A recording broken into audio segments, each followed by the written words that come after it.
Hi guys, Dr. Mo here, and welcome back to the channel. Today we are reacting to an incredibly alarming story about the growing epidemic of overseas online scammers who's targeting Americans, especially the elderly. In one heartbreaking case, a woman's 92-year-old mother lost her entire life savings to scammers who convinced her to buy gold as a safe investment. Despite warning signs, pleas to the bank for intervention, they were unable to stop the transactions. These scammers, guys, are relentless. And what's worse is that their victims are manipulated into remaining silent and not telling anyone because it's a secret. With billions of dollars being stolen each year, it's clear that this issue is only getting worse. Before we jump into the video, I want to pose two different questions for you to think about while watching the video. How should banks and financial institutions handle situations where customers are potentially being scammed while also respecting their financial autonomy? The second question, what can be done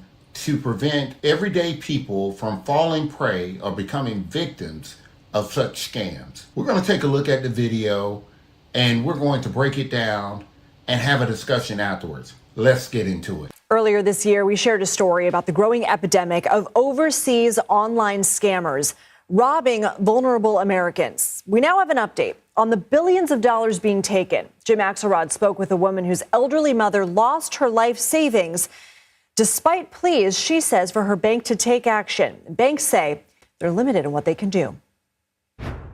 I'll never forget, there was a message on my phone. Hello, I'm calling with Charles Schwab with the Financial Crimes Investigations team. This was 6 months ago. The message for Leslie came from Charles Schwab, where her mother had an investment account. They just mentioned large transactions and wire transfers, and did I know what was taking place? And you didn't? No, I didn't. Leslie, who asked we only use her first name, was discovering her mother was one of tens of thousands of Americans being scammed by criminals overseas this year. These scammers pretended to be IT experts from the government who told her mom her computer had been hacked and convinced her to take money out of her account to buy gold, which they said was a safer investment. I didn't talk to my family about it. Especially insidious, the scammers told Leslie's mom, Ruth, to keep all of this secret. Well, I wanted to tell them, but I thought that the government would punish me, and I didn't want them to get into trouble, anybody that I told. Leslie was a trusted contact on Schwab's paperwork, and the firm had her ask her mom about what was going on. We said, where is the gold? Is it in your apartment? Is it in a safety deposit box? Where is the gold? And she wouldn't tell us. Heartbreaking. CBS News correspondent Jim Axelrod joins us now. First, let's start with what Charles Schwab is saying. So what they're telling us is they wouldn't do an interview, but they wanted to emphasize that it's very difficult when you get into the business of telling a client they can't do what they want to do with their own money.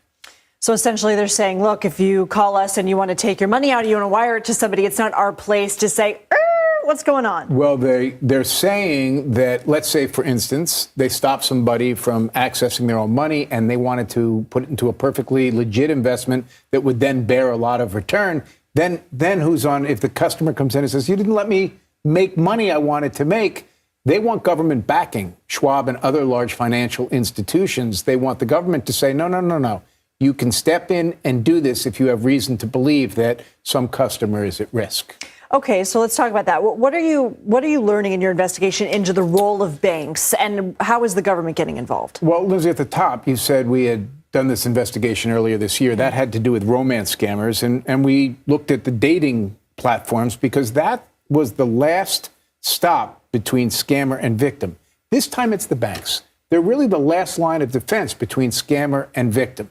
So while I lay out to you that some banks don't want to get too involved, there are other banks, we went to a credit union in Iowa, for instance, where their tellers are trained in how to discuss and interface with customers when they come in and suddenly their withdrawal pattern is different than what it has been. They're taking large sums when they usually haven't.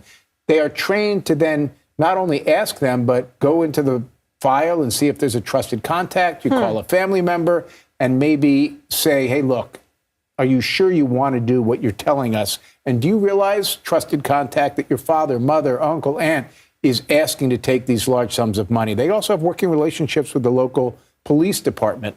And sometimes somebody with a badge can make someone understand they're being scammed more than, say, a daughter or a son can.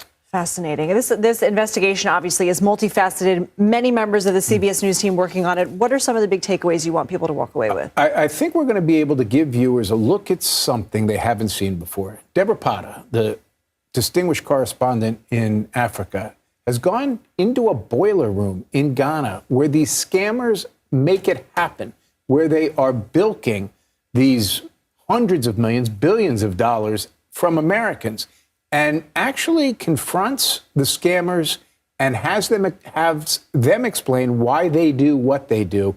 It is riveting television. You'll see it on the CBS Evening News. You'll see it on CBS Mornings, and I'm sure you'll see it right here. That's a tease. Jim Axelrod, thank you so much for joining us. Now that brings us to the end of this very tragic story, and you've seen exactly what transpired here. This rise in online scams, especially targeting vulnerable people like our elderly, or just people that aren't very many scams that are out there. This is something that we all must be more aware of and must share this information with the people that we love and the people that we come in contact with. While banks play a vital role, a very critical role, we still have to be proactive and take steps in protecting ourselves and safeguarding our loved ones. Here are 2 tips that I want you guys to remember so you can prevent yourself and your loved ones from falling prey to one of these scams. The first one, you want to make sure that you identify a contact, a trusted contact for all your accounts. This allows your banks, your credit unions, and financial institutions to reach out to your trusted contact if something seems suspicious. It's not particularly just putting them in your business, but it's definitely adding a